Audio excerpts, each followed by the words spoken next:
The Detroit Pistons didn't just have a terrible season. The Detroit Pistons didn't just take a step back in year 4 of their rebuild. They're also falling behind all of the other young teams that were rebuilding and considered to be at the same place as the Pistons. As they have moving forward, the Pistons have fallen behind. Today's episode will compare the Detroit Pistons to the other young teams in the NBA. In today's episode of the Locked On Pistons podcast.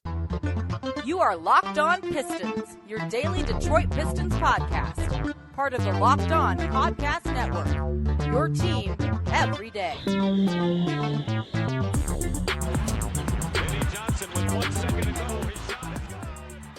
What's the deal? Welcome back to another episode of the Locked On Pistons podcast. Per usual, I'm your host, Koo Cahill. You can find me over on Twitter at Koo Cahill. I want to thank you guys for making Locked On Pistons your first listen of every single day. We're free and available on all your podcast platforms. If you haven't already, head to the YouTube channel at Locked On Pistons. Hit that subscribe button or leave us a 5-star review on whatever podcast platform you're listening to this on.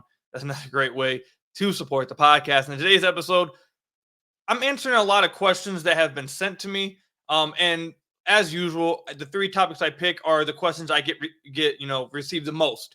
And by far, one of the questions I was asked the most is about Jaden Ivey. We'll talk about him a little bit later. We also have some news or reports concerning Monty Williams, Pistons head coach.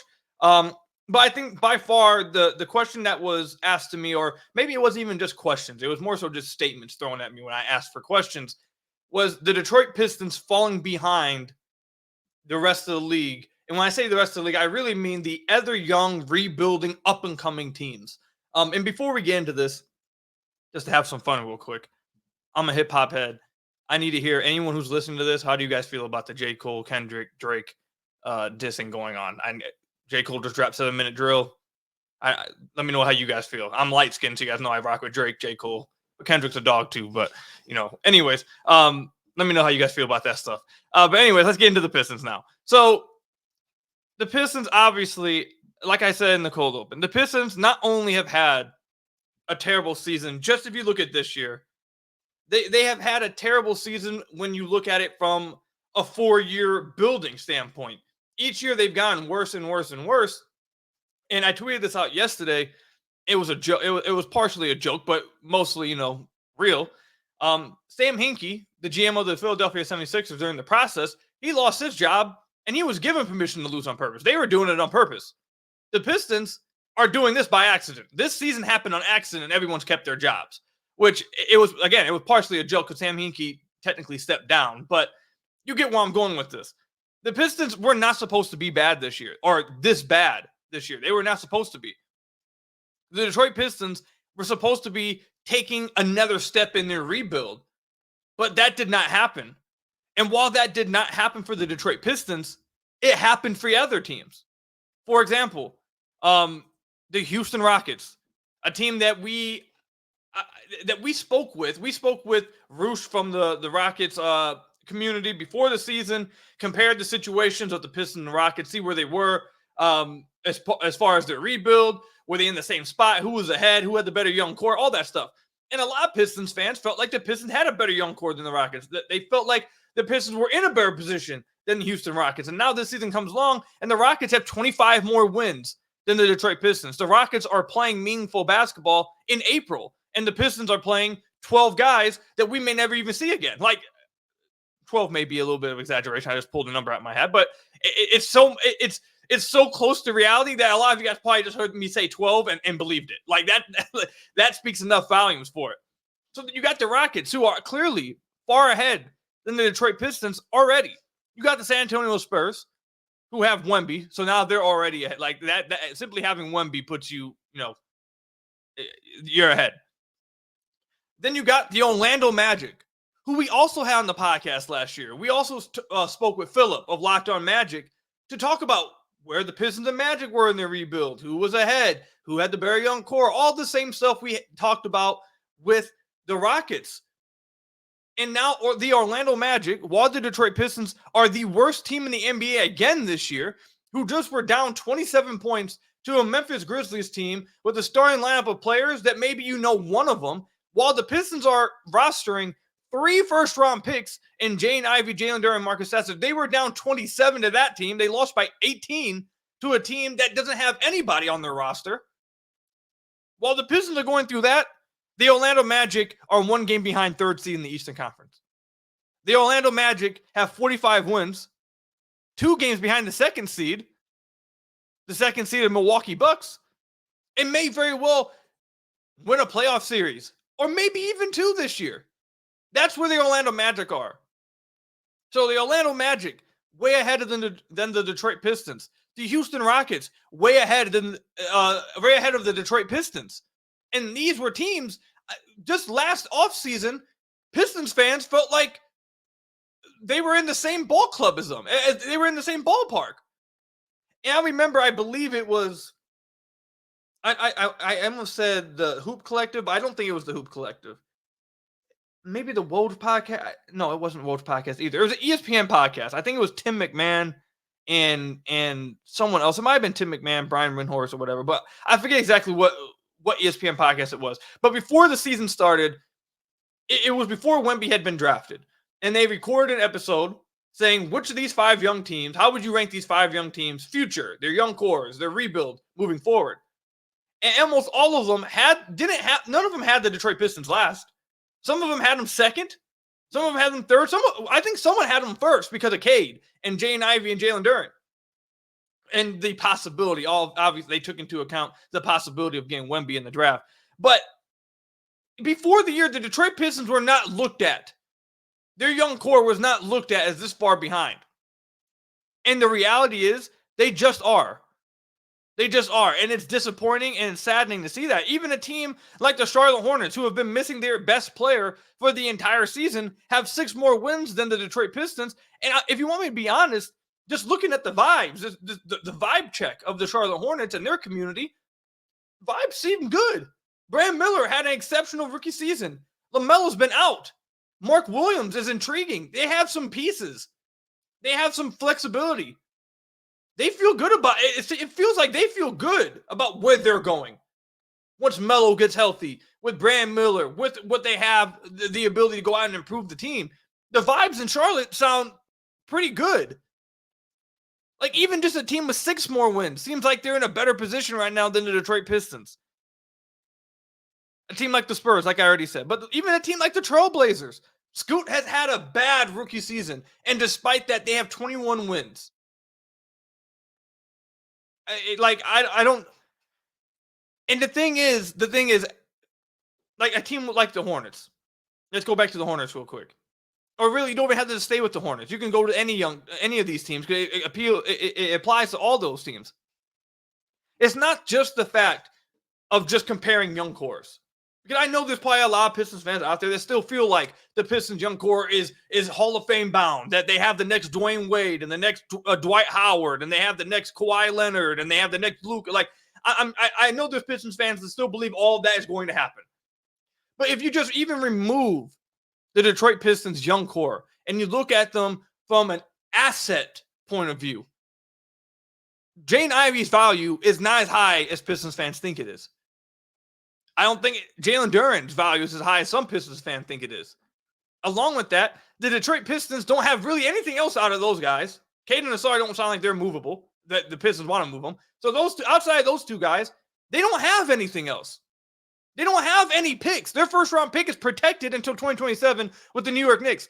They don't have any extra picks to trade.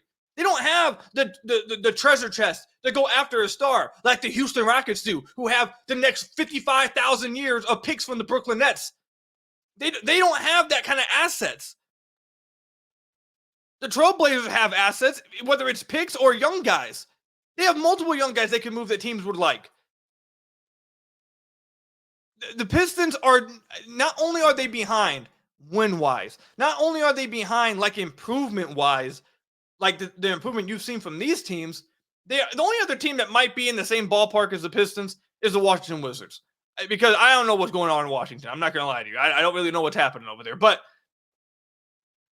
the Pistons aren't just behind, like I said, in wins, improvements. They're also behind in the assets they have to accelerate their rebuild. They're also behind in the assets to take the next step in their rebuild. The best asset the Detroit Pistons have is cap space. And they've had cap space the last 3 years, and they've done nothing with it.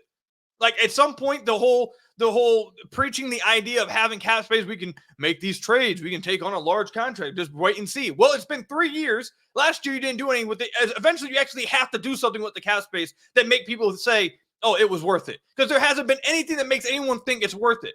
So far, heading into this offseason with cap space doesn't move anybody, and it shouldn't move anybody. The Pistons are behind and just about, and that's not even taking into account the front offices of the other teams compared to the Pistons. That's not even taking into account the coaching staff of the Pistons versus the other young teams. Like Ime Udoka compared to the Detroit Pistons. Mosley of the Magic compared to the Detroit Pistons. The Charlotte Hornets are interviewing the 3 of the candidates the Pistons interviewed last offseason that apparently the Pistons front office wanted to go after and wanted to hire. Ended up with Monty and Charles Lee, Chris Quinn. So the Charlotte's about to get one of the guys that they were trying to get last offseason, it seems. Like, in every way possible, I feel like in every way possible, if you look and compare, the Pistons have fallen behind. I don't think anybody really expected that to be the case before the year. And maybe a lot of it was just blind bias to your home team, bias to your favorite basketball team. Do I think some of that maybe played a part in it? Sure. But also a part of it is also, maybe part of it was bias, and then some of it, I would say most of it, was the Pistons destroying themselves. Like, actively hurting themselves and setting themselves up to have the worst season in franchise history and destroying anything they possibly had. Like, it was a rough season, but for everyone that wanted to know, where do the Pistons now rank compared to everyone else, all the other young teams? Last. That's where. Last. It is what it is. Let me know what you guys think. Do you guys think the Pistons are last? Have they fallen way behind all the other young teams in the NBA? Let me know in the comment section down below or over on Twitter at Kuka Hill. When we come back, is Jaden Ivey better with the ball in his hands? And really, I think what that question you guys have posed to me really means is Jaden Ivey better without Cade Cunningham? I think that's really what you guys are trying to get to with that. And we'll talk about that when we come back. Did you know that even if you have a 401k for retirement, you can still have an IRA? Robinhood has the only IRA that gives you a 3% boost on every dollar you contribute when you subscribe to Robinhood Gold. But get this, now through April 30th, Robinhood is even boosting every single dollar you transfer in from other retirement accounts with a 3% match. That's right, no cap on the 3% match. Robinhood Gold gets you the most for your retirement thanks to their IRA with a 3% match. This offer is good through April 30th. Get started at Robinhood.com/boost. Subscription fees apply. And now for some legal info. Claim as of Q1 2024, validated by Radius Global Market Research. Investing involves risk, including loss. Limitations apply to IRAs and 401ks. 3% match requires Robinhood Gold for 1 year from the date of the first 3% match. Must keep Robinhood IRA for 5 years. 3% matching on transfers is subject to specific terms and conditions. Robinhood IRA available to U.S. customers in good standing. Robinhood Financial LLC, member SIPC, is a registered broker-dealer. Check out Robinhood at Robinhood.com/boost. The offer is good through April 30th. Again, at Robinhood.com/boost. So I want to thank you guys again for making Locked On Pistons your first listen of every single day. We are free and available on all your podcast platforms. If you haven't already, head to the YouTube channel at Locked On Pistons. Hit that subscribe button or leave us a 5-star review on whatever podcast platform you're listening to this on. That's another great way to support the podcast. The Detroit Pistons just played a game against the Memphis Grizzlies, like we just talked about, that found themselves down by 27 to a team starting, I don't want to say a bunch of nobody because that's disrespectful, but people that no one knows. Outside Gigi Jackson, who was a second-round pick, by the way, the Detroit Pistons could have drafted him at a position of need, but they decided to trade multiple picks to move up and draft an undersized guard in Marcus Sasser. But that's a topic for another day. They just played the Memphis Grizzlies. And in this game, they did not have Cade Cunningham. They were, like I said, they were down by 27, lost by 18 to a team that, again, let's go ahead and just name the names I'm talking about. Jake LaRavia, Trey Jameson, Scottie Pippen Jr., not Scottie Pippen, but Scottie Pippen Jr., Jordan Goodwin, Xavier Simpson, Pereira, and Lamar Stevens. That's who the Pistons were down by 27 against, with Jaden Ivey, Jalen Duren, and Marcus Sasser all in the starting lineup. Yeah. So, but anyways, in this game, though, Jaden Ivey did have 31 points. He did have 31 points in this game, and he shot the ball well in this game. He shot the ball well from deep. I believe he hit 4 threes in the first quarter. It was good to see him have that kind of game from outside, because how bad he had been struggling for a minute. Which, of course, after this game, a lot of Pistons fans went immediately and tweeted me when I asked for questions. They wanted to know, is Jaden Ivey better with the ball in his hands? Is Jaden Ivey basically, and I know where the question actually is going, because people like to ask questions but don't really ask the question that they want to ask. That's something I've noticed in the Pistons community. A lot of people, they want to ask things, they want to insinuate things, but they don't want to actually say it because they're worried that, people will flip out. I know what you're really trying to ask. What you guys are really wondering. Is Jaden Ivey just better without Cade? And my answer to that question is this. Maybe. I don't know. I'm not sure. Maybe, but even if that's the case, it doesn't matter. Like, that doesn't matter to me. And it shouldn't matter to Pistons fans. If Jaden Ivey's better without Cade, all that means to me is, okay, then he's definitely needs to be traded this offseason. Like, if he's better without Cade, then yeah, he definitely needs to be one move this offseason. By far. If that's the conclusion you have reached, that Jaden Ivey is a better basketball player when Cade Cunningham's not out there, he should be gone immediately. He should be gone as soon as the offseason starts. As soon as you start getting the trades and you find a good trade, you should be moving him. Because Cade is your franchise. Cade is your franchise player. If he does not, if you've come to the conclusion that Ivey doesn't fit with him and he can't play with him and can't play good basketball with him, then he should be gone immediately. Like that's all that says to me. So do I think he actually is better without Cade? I don't know. I think it's I think the question I have about Jaden Ivey, that it's the same thing that people did, that fans did with Saddiq Bey. And it's the fact that, and we saw how I ended up with Saddiq Bey. Everyone knows how I felt about Saddiq Bey, how I was in the minority about this kind of stuff until he actually was traded. Now all of a sudden everyone feels the same way as me, which is funny. But it's the same thing fans did with Saddiq Bey. And no, I'm not comparing Jaden Ivey and Saddiq Bey as prospects, okay? Because I know that's what you guys are going to try. Some people will try to straw man it as. I am not comparing Saddiq Bey and Jaden Ivey as prospects at all. Jaden Ivey is a much better prospect. He is a better player. He's a better player than Saddiq Bey, I'd say. What I'm comparing is the situations and what Pistons fans refuse to do with players that they like, they grow an emotional connection with. They refuse to use to be real and criticize and I'd say constructive criticism and be dishonest about where this player is at. So for me, the question isn't, is Jaden Ivey better without Cade?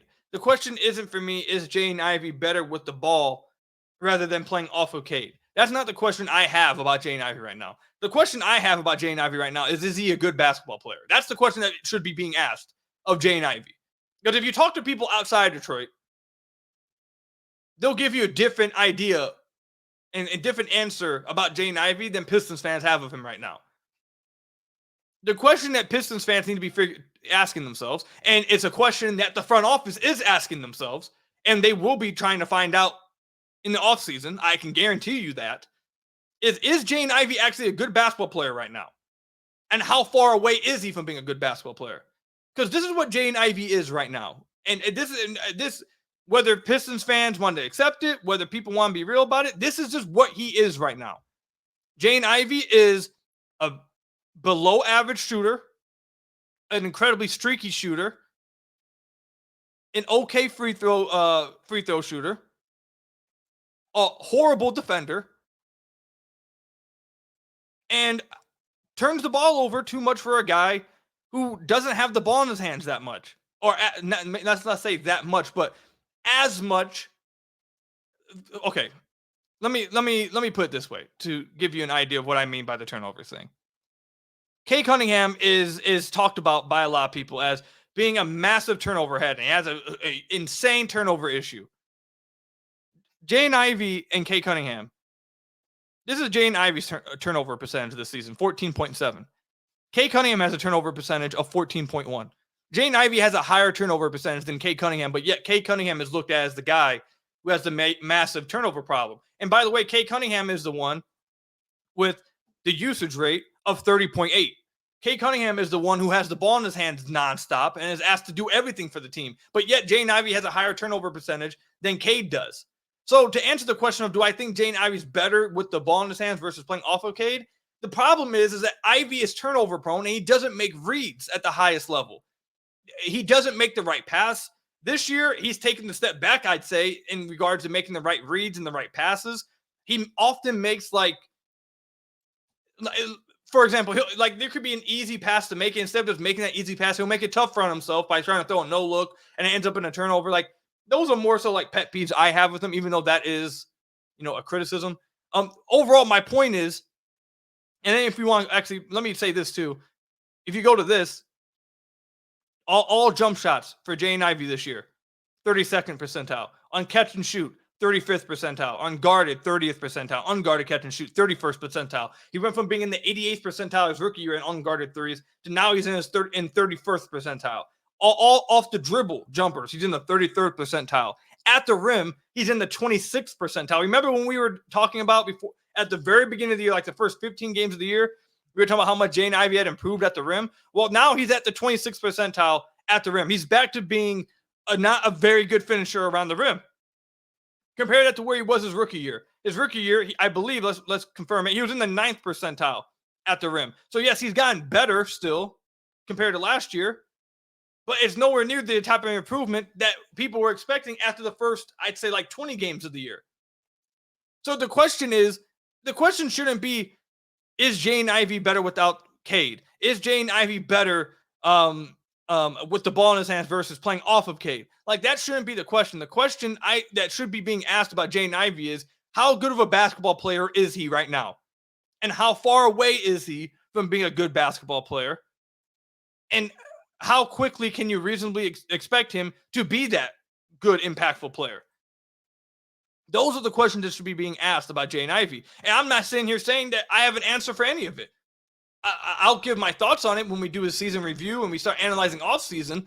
I'll give my answer to it. But wherever you land on that side, that's fine. That's completely fine. But that's the conversation that should be being had about Jaden Ivey. People need to be honest about where Jaden Ivey's at.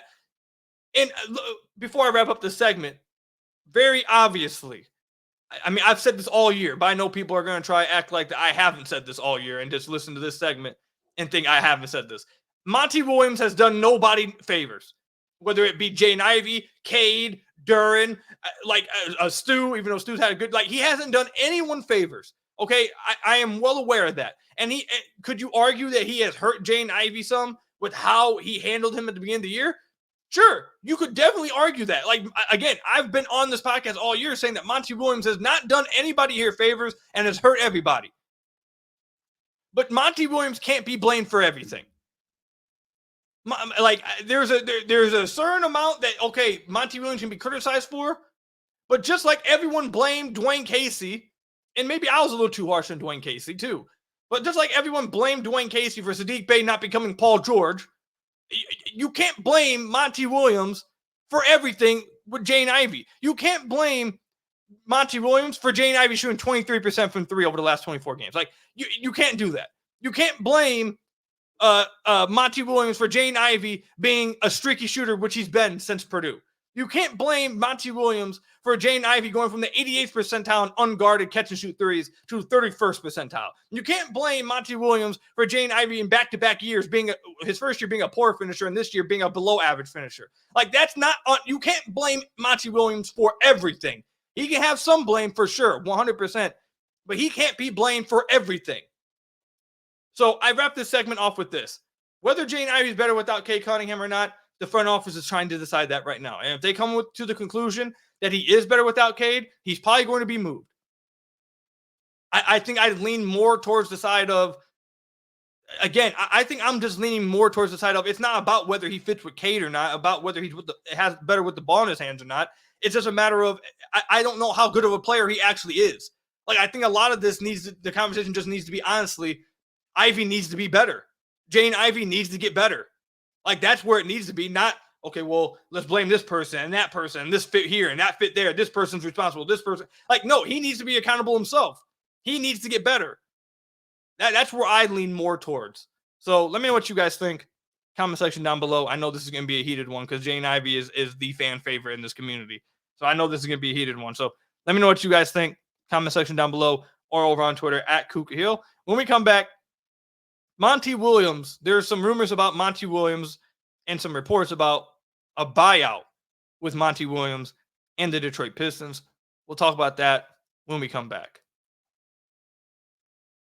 Fire TV is your destination for sports, from live games to highlights to in-depth analysis. Fire TV offers amazing viewing experiences with smart TVs, as well as the Fire TV stick that you can plug into your existing TV that provides access to millions of movies and TV episodes, as well as free and live TV. Whether it's opening weekend for baseball or the college basketball tournament, you're going to want to have a Fire TV. Fire TV recently created a Fire TV channels to deliver a constant supply of the latest videos from your favorite sports brands, all for free. And that includes all of us at Locked On and most of the big pro leagues and college conferences as well. Fire TV channels let you dive into all the game analysis, highlights, and more to keep up to date on all the latest in the world of sports. That includes March Madness, NBA, MLB, and lots more. Not to mention great news, entertainment, gaming, travel, and cooking videos as well. Check out Fire TV channels on Fire TV and Alexa devices. If you haven't checked out Fire TV channels, you absolutely should. Trust me on this. To learn more, visit www.amazon.com/LockedOn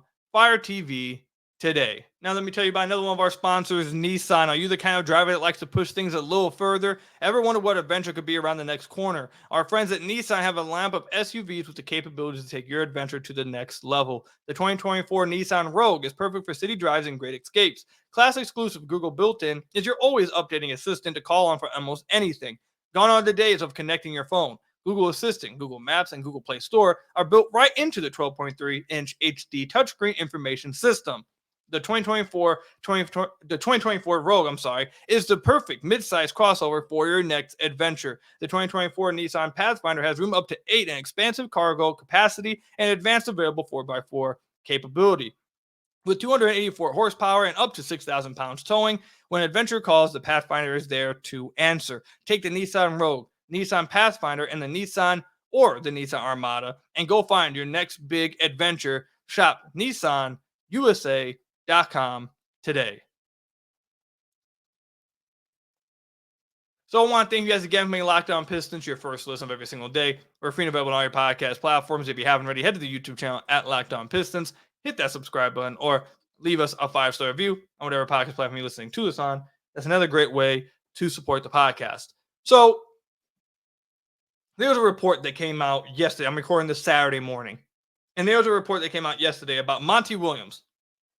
And the report was there is no expectation that Monty Williams would be open to a contract buyout with the Detroit Pistons. Now, this is coming from Jake Fisher of Yahoo Sports.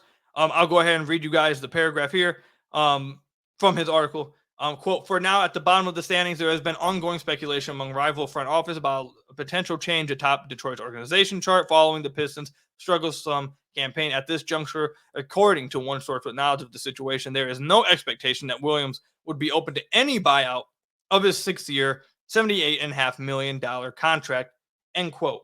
And I saw a lot of people in the Pistons community, and obviously this is a big report.